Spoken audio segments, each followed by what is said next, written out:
Abbiamo informe in caso non desconocido per comunidad de Aruba de caso que tuvo lugar en el Club 21, onde una persona per subir trágicamente via de arma de candela. El Ministerio Público recientemente dio un update del caso aquí. El caso aquí es un caso diferente por el motivo que el suceso estaba de captar el vídeo y te ilustrar un grupo de gente que de una forma foto tiende a ver qué caso, más ainda por identificar el sospechoso principal del video. We hebben wel het idee dat hij niet meer op het eiland is.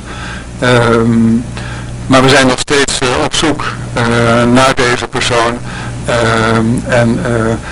Ik hoop dat we hem toch een keer aanhouden. Maar hij zit op dit moment niet in Aruba.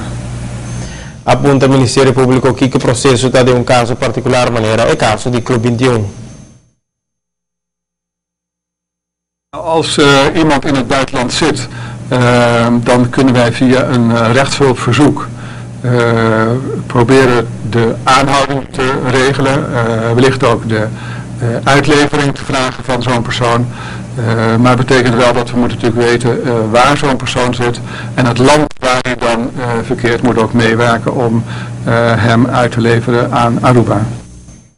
Intento para lograr a sospechoso de demanda de autoridad local y no ha resultado exitoso.